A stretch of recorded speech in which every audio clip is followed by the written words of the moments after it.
इस कहानी की शुरुआत होती है माली कंट्री के शहर तंबाकतू से और साल होता है सन 2012। यहाँ पर हम देखते हैं कि रेत के टीलों पर एक हिरन बड़ी तेजी से भाग रहा है। वो अपनी जान बचाने की कोशिश कर रहा है। दरअसल जीप में बैठे हुए आदमी के हाथ में AK-47 गन होती है, लेकिन वो इस हिरन पर सीधी गोली नहीं चलाता। वो ड्राइवर से कहता है कि इसे मारो मत, बस इसे भगाते रहो, हमें इसे बस थकाना है। दरअसल ये लोग इसे गोली मारकर खत्म नहीं करना चाहते, बल्कि वो इस हिरन को भगा भगा कर इतना थकाना चाहते हैं कि वो खुद ही गिर जाए और वो उसे जिंदा पकड़ सके। ये इन लोगों का शिकार करने का तरीका है जो दिखाता है कि वो किसी पर रहम नहीं करते। अब इसके बाद वो लोग जीप को रोक देते हैं और वहाँ मौजूद कुछ पुराने अफ्रीकन स्टेचूज को देखते हैं। ये लकड़ी की बनी हुई पुरानी चीजें हैं जो वहाँ के कल्चर का हिस्सा है और सालों से वहाँ मौजूद हैं। वो आदमी अपनी गन उठाता है और उन स्टेचूज पर गोली चलाना शुरू कर देता है। एक के बाद एक गोली चलती है और वो स्टेचूज टूट कर रेत में गिरने लगते हैं। दरअसल ये लोग अंसार दीन एक ग्रुप के हैं जिन्होंने तंबाकतू पर अब कब्जा कर लिया है और इनका मकसद सिर्फ रूल करना नहीं है, बल्कि वो लोग शहर में अपना नया निजाम और नया कानून लाना चाहते हैं जो उनकी मर्जी का हो। अब इसके बाद हमें तंबाकतू शहर दिखाया जाता है जहाँ की गलियां मिट्टी की बनी हुई हैं। शहर में एक अजीब सा डर का माहौल है। लोग अपने घरों से बाहर निकलने से डर रहे होते हैं। यहाँ पर हमें एक आदमी को दिखाया जाता है जो हाथ में एक मेगाफोन लेकर घूम रहा होता है। दरअसल ये आदमी लोगों को नए कानून बता रहा है। उसकी आवाज पूरे शहर में गूंज रही होती है। वो कहता है कि आज से शहर में म्यूजिक सुनना मना है, सिगरेट पीना मना है और बेमकसद घूमना मना है। वो औरतों के लिए ऐलान करता है कि कोई भी औरत बिना मौजे और दस्ताने के घर से बाहर नहीं निकलेगी। अगर किसी ने भी इन कानूनों को तोड़ा तो उसे सख्त सजा दी जाएगी और जेल में डाल दिया जाएगा। लोग अपनी खिड़कियों से छुपकर उस आदमी को देख रहे होते हैं। इनमें से किसी में हिम्मत नहीं है कि वो कुछ बोल सके। यहाँ हमें पता चलता है कि इन लोगों ने शहर की आजादी छीन ली है और लोगों को कैद कर दिया है। अब इसके बाद हमें शहर की सबसे बड़ी मस्जिद का मंजर दिखाया जाता है। वहाँ कुछ हथियारबंद लोग जूते पहनकर मस्जिद के अंदर दाखिल हो जाते हैं जो कि इस्लाम में मना है। वहाँ के इमाम जो कि एक बुजुर्ग और समझदार आदमी है वो उन्हें रोकते हैं। इमाम उनके सामने खड़े हो जाते हैं और कहते हैं कि अल्लाह के घर में हथियार लाना और जूते पहनना मना है। वो लीडर कहता है कि हम यहाँ जिहाद कर रहे हैं, हमारे लिए सब जायज है। लेकिन इमाम कहते हैं कि जिहाद का मतलब लोगों को डराना नहीं होता, बल्कि अपने अंदर की बुराई को मारना होता है। इमाम उन्हें समझाते हैं कि तुम लोग इस्लाम के नाम पर जो कर रहे हो वो इस्लाम नहीं है। हमारा दीन अमन और भाईचारा सिखाता है, जोर जबरदस्ती नहीं सिखाता। लेकिन वो लोग इमाम की बात सुनकर भी अनसुना कर देते हैं और वहाँ से अकड़ कर चले जाते हैं। अब इसके बाद हमें शहर से दूर एक सुनसान रेगिस्तान को दिखाया जाता है। वहाँ रेत के टीलों के बीच एक अकेला तंबू लगा हुआ है जहाँ किडाने रहता है। दरअसल किडाना एक चरवाहा है जो अपनी बीवी सतीमा और बेटी टोया के साथ रहता है। उनके साथ एक 12 साल का लड़का एहसान भी है जो उनकी गायों की देखभाल करता है। वो उनके यहाँ काम करता है। किडाने की जिंदगी शहर के शोर शराबे और नए कानूनों से बिल्कुल अलग और सुकून वाली है। वो लोग शाम को रेत पर बैठते हैं, चाय बनाते हैं और आपस में बातें करते हैं। किडाने अपनी बीवी सतीमा से बहुत प्यार करता है। सतीमा बिना किसी बुर्के की आजादी से अपने तंबू में रहती है। किडाने के पास एक गिटार है। वो उसे उठाता है और धीमी आवाज में बजाना शुरू करता है। हालांकि शहर में म्यूजिक मना है, लेकिन किडाने कहता है कि यहाँ रेत में उनका कानून नहीं चलता। वो अपनी बीवी के लिए गाना गाता है। सतीमा मुस्कुराती है और किडाने को देखती है, लेकिन इनकी ये खुशी ज्यादा देर तक नहीं रहती। उनकी जिंदगी में भी दखल दिया जाता है। शहर का मेन लीडर अब्दुल करीम अक्सर अपनी जीप लेकर किडाने के तंबू के पास आता है। अब्दुल करीम जीप से उतरता है और वो बहाना बनाता है कि वो यहाँ चेकिंग करने आया है, लेकिन असल में वो छुप छुप कर सतीमा को देखता है। उसकी नीयत सतीमा को लेकर खराब होती है। सतीमा उसे पसंद नहीं करती। वो जब भी आता है सतीमा अपना सर ढक लेती है और अंदर चली जाती है। अब इसके बाद हमें तंबाकतू शहर के बाजार का सीन दिखाया जाता है जहाँ एक गरीब औरत बाजार में बैठकर मछली बेच रही होती है। वो अपना काम कर रही होती है। तभी वहाँ रिलीजियस पुलिस वाले आ जाते हैं जो लोगों के कपड़े चेक करते हैं। वो लोग उस औरत को घेर लेते हैं और उसके हाथों की तरफ इशारा करते हैं। वो कहते हैं कि तुमने हाथों में ग्लव्स क्यों नहीं पहने, ये कानून के खिलाफ है। वो औरत गुस्से में खड़ी हो जाती है। वो मछली काटने वाला चाकू हाथ में रखती है। वो कहती है कि मैं मछली धो रही हूँ, पानी में हाथ डाल रही हूँ, मैं ग्लव्स कैसे पहन सकती हूँ? ग्लव्स पहनकर मछली फिसल जाएगी, ऐसे में अपना काम कैसे करूंगी? वो लोग कहते हैं कि हमें इससे कोई मतलब नहीं, तुम्हें ग्लव्स पहनने होंगे वरना तुम्हें गिरफ्तार कर लिया जाएगा। वो औरत कहती है कि तुम लोग चाहते हो कि हम सांस लेना भी अभी बंद कर दें, तुम हमारी जिंदगी हराम कर रहे हो। वो औरत उनके सामने अपने हाथ आगे करती है और कहती है कि अगर तुम्हें इतनी तकलीफ है तो काट दो मेरे हाथ, लेकिन मैं ग्लव्स पहनकर काम नहीं कर सकती। ये मेरे बच्चों की रोजी रोटी है जिसे मैं छोड़ नहीं सकती। वो औरत उनसे नहीं डरती, वो उनकी आंखों में आंखें डालकर बात करती है। यहाँ हमें पता चलता है कि तंबाकू की औरतें कमजोर नहीं है, वो इन जालिम लोगों के सामने झुकने को तैयार नहीं है।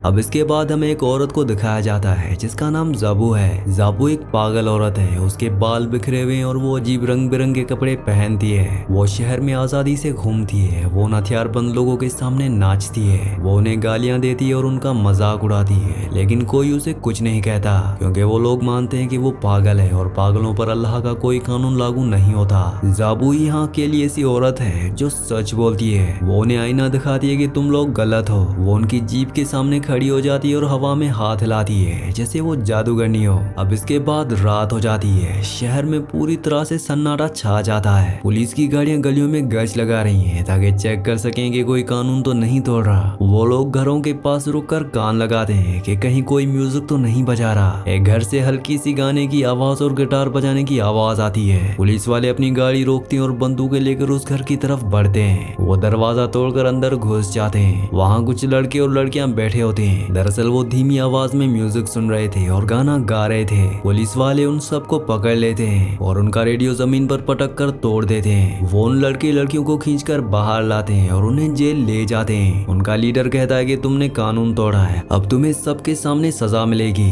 अगली सुबह उन्हें बीच बाजार में लाया जाता है और लोगों की भीड़ जमा की जाती है। वहाँ उन्हें सबके सामने कोड़े मारे जाते हैं ताकि बाकी लोग देखकर डर जाएं। एक लड़की को जब कोड़े मारे जा रहे होते हैं तो वो चीखती नहीं, वो दर्द से करहाने के बजाय गाना गाने लगती है। वो माली का एक पुराना गीत गाती है। वो कोड़े की हर चोट के साथ अपनी आवाज ऊंची करती है। उसकी आवाज में दर्द और गुस्सा दोनों होता है। अब इसके बाद हमें अब्दुल करीम का दोगलापन दिखाया जाता है। एक तरफ वो लोगों को सिगरेट पीने से रोकता है, लोगों को सजा देता है, लेकिन वो खुद अपने ड्राइवर के साथ शहर से दूर रेगिस्तान में जाता है। वहाँ वो चुप कर सिगरेट पीता है ताकि कोई उसे देख ना ले। जब वो वापस आता है तो वो सिगरेट को मिट्टी में दबा देता है और अपने ऊपर परफ्यूम लगा लेता है। ये दिखाता है कि ये लोग जो दूसरों पर कानून थोपते हैं वो खुद उन कानूनों को नहीं मानते। इनके लिए कानून सिर्फ आम लोगों को दबाने का एक जरिया है। अब इसके बाद हमें चरवाहे लड़के को दिखाया जाता है जो सुबह सुबह गायों को लेकर निकलता है। किडाने के पास टोटल 8 गाय हैं, लेकिन उनमें से एक गाय है जिसे वो सबसे ज्यादा प्यार करता है। उस गाय का नाम जीपीएस है क्योंकि वो हमेशा रास्ता ढूंढ लेती है और सबसे आगे चलती है। वो चरवाहा लड़का जिसका नाम ईसान है, वो गायों को लेकर नदी के किनारे पहुंचता है ताकि वो पानी पी सके।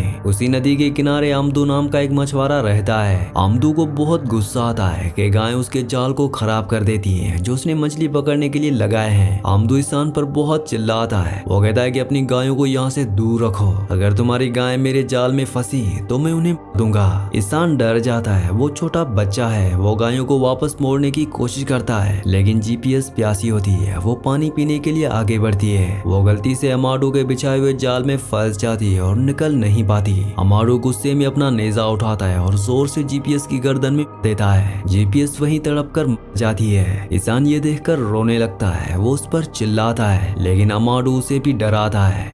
ईसान भागता हुआ वापस किडाने के तंबू के पास जाता है। वो रोता हुआ पहुंचता है। किडाने पूछता है कि क्या हुआ, तुम रो क्यों रहे हो? ईसान बताता है कि जीपीएस मर गई, अमाडू ने उसे मार दिया। ये सुनकर किडाने को बहुत दुख होता है। वो बहुत ज्यादा इमोशनल हो जाता है क्योंकि वो गाय सिर्फ जानवर नहीं थी बल्कि उनकी फैमिली का हिस्सा थी। किडाने अब जीपीएस का बदला लेना चाहता है। वो गुस्से में तंबू के अंदर जाता है और वहाँ संदूक से वो अपनी पिस्टल निकालता है जो उसने सेफ्टी के लिए रखी थी। सतीमा उसे रोकती है। वो कहती है कि मत जाओ, हथियार उठाना सही नहीं है, ये सब हम अल्लाह पर छोड़ देते हैं, वो इंसान खतरनाक है। लेकिन किडाने कहता है कि मैं लड़ना नहीं चाहता, मैं बस उससे बात करने जा रहा हूँ। मैं अपने साथ पिस्टल इसीलिए ले जा रहा हूँ ताकि वो मुझे कमजोर ना समझे। किडाने अपनी पुरानी मोटरसाइकिल निकालता है और नदी की तरफ निकल पड़ता है। उसकी बेटी टोया उसे जाते हुए देखती है। उसे महसूस होता है कि कुछ बुरा होने वाला है। किडाने अमाडू से कहता है कि तुमने मेरी गाय को क्यों मारा? वो बेजुबान थी, तुम मुझसे बात कर सकते थे, मैं नुकसान भर देता।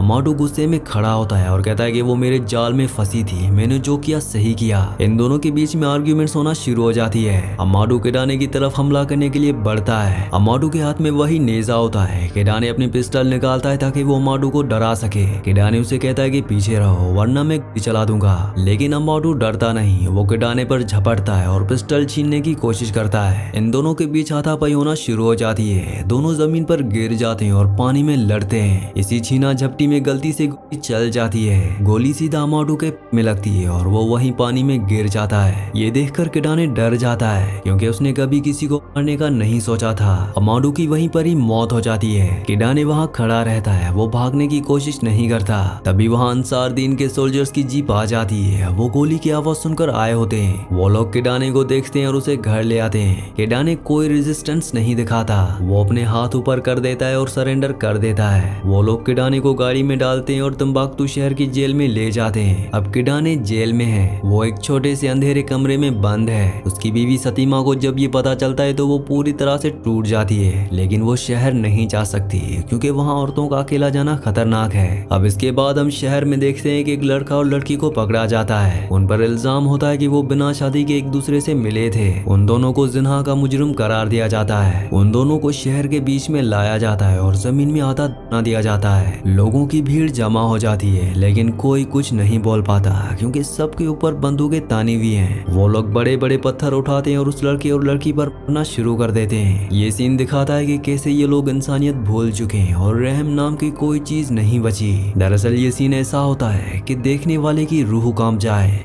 अब कहानी वापस किडाने पर आती है। किडाने का मुकदमा इस्लामिक कोर्ट में चलता है। वहाँ एक जज बैठता है जो अरबिक में बात करता है और एक ट्रांसलेटर होता है जो किडाने को समझाता है। किडाने जज के सामने खड़ा होता है। जज उसे पूछता है क्या तुमने अमाडू को मारा? किडाने उसे झूठ नहीं बोलता, वो एक सच्चा इंसान है। वो कहता है कि हाँ मैंने मारा है, लेकिन वो एक हादसा था, मैं उसे मारना नहीं चाहता था, मैं बस अपनी गाय का बदला लेने गया था, लेकिन छीना झपटी में गोली चल गई। जज कहता है कि इस्लाम में कातिल की सजा मौत है, लेकिन अगर ब्लड मनी दे दो तो बच सकते हो। अगर अमाडू की फैमिली तुम्हें माफ कर दे और तुम उन्हें 40 गायें दे दो तो तुम्हें रिहा कर दिया जाएगा। किडाने ये सुनकर उदासी से हंसता है और कहता है कि मेरे पास तो सिर्फ 8 गायें हैं, उनमें से भी एक मर गई, अब सिर्फ 7 बची हैं। मेरे पास 40 गायें कहाँ से आएंगी? मैं एक गरीब चरवाहा हूँ, मेरे पास देने को कुछ नहीं है। जिसके बाद जज कहता है कि तो फिर तुम्हें मौत की सजा मिलेगी, क्या तुम्हारे पास कोई आखिरी ख्वाहिश है? किडाने कहता है कि मैं अपनी बेटी टोया और अपनी बीवी सतीमा से मिलना चाहता हूँ, मैं उन्हें आखिरी बार देखना चाहता हूँ। जज उसे इजाजत दे देता है, लेकिन शर्त यह है कि अमाडू की फैमिली उसे माफी दे। लेकिन अमाडू की माँ और उसकी फैमिली माफी देने से मना कर देते हैं। अमाडू की माँ कहती है कि खून का बदला खून, हमें पैसा नहीं चाहिए, हम सिर्फ इंसाफ चाहते हैं। अब इसके बाद किडाने को जेल में वापस भेज दिया जाता है। वो अपनी मौत का इंतजार कर रहा है। जेल में किडाने बहुत सुकून में होता है, वो बिल्कुल भी नहीं घबराता।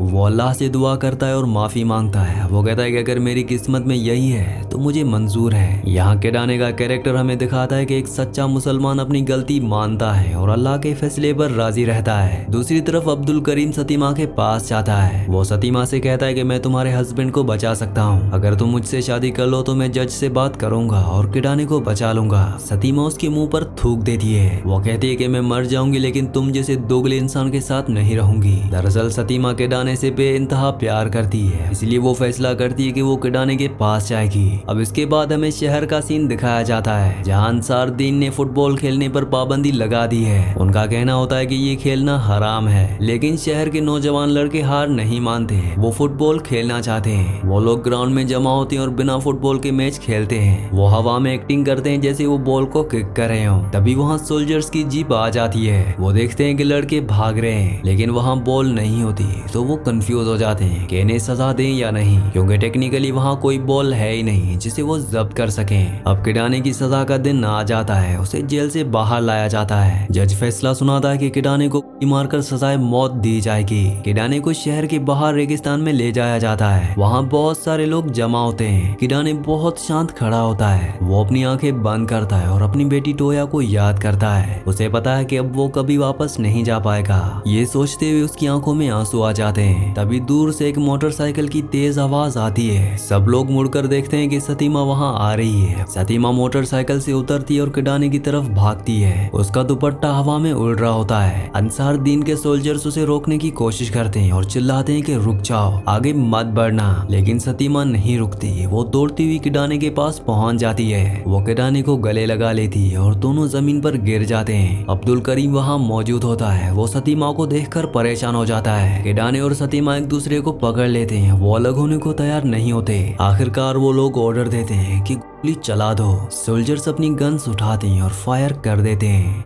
गोलियां चलते ही किडाने और सतीमा दोनों वहीं रेत पर ही गिर जाते हैं। इन दोनों की एक साथ मौत हो जाती है। उनके हाथ अभी भी एक दूसरे के हाथों में होते हैं। ये दोनों तो इस दुनिया से आजाद हो गए, लेकिन अपनी बेटी टोया को अकेला छोड़ गए। अब्दुल करीम ये देखकर सुन रह जाता है। उसने सतीमा को पाने की चाहत की थी, लेकिन उसने उसे मार दिया। अब्दुल करीम अपनी जीप में बैठता है और वहाँ से भाग जाता है। वो नजरें भी नहीं मिला पाता। इसके बाद हम किडाने की बेटी टोया को देखते हैं, जो तंबू में अकेली है। उसे शायद पता चल गया है कि उसकी माँ बाप अब नहीं रहे, इसीलिए टोया रेगिस्तान में भागती है। वो अब बहुत अकेली है। वो डरी हुई है। भागते भागते उसकी सांसें फूल जाती हैं। टोया की आंखों में आंसू होते हैं। इस फिल्म से हमें एक सबसे बड़ी सीख मिलती है, और वो ये है कि जुल्म और दहशत का कोई दिन या मजहब नहीं होता। फिल्म ने साफ दिखाया कि तंबाकू के आम लोग जो नमाज पढ़ते हैं और अमन चाहते हैं, वही असली मुसलमान हैं। लेकिन जो लोग हाथ में बंदूक लेकर मासूम का खून बहाते हैं और जबरदस्ती अपने कानून थोपते हैं, उनका इस्लाम से कोई लेना देना नहीं है। क्योंकि इस्लाम तो वो है जो उस इमाम ने मस्जिद में खड़े होकर उन्हें समझाया था, जो अमन सिखाता है, डर नहीं। ये फिल्म उन तमाम लोगों के चेहरे से नकाब उतारती है जो मजहब के नाम पर सिर्फ अपनी ताकत और नफरत फैलाते हैं। हालांकि इनका इस्लाम से कोई दूर दूर तक रिलेशन नहीं होता, और इनकी इस जहालत से नुकसान सिर्फ एक आम मुसलमान को ही होता है। इसी के साथ इस मूवी का, इस कहानी का एंड हो जाता है। अगली कहानी आप किस मूवी पर सुनना चाहते हैं, मुझे नीचे कमेंट्स में जरूर बताना। और अगर आपने हमारे वीडियो को लाइक और चैनल को सब्सक्राइब नहीं किया तो जल्दी से वीडियो को लाइक और चैनल को सब्सक्राइब कर दीजिए।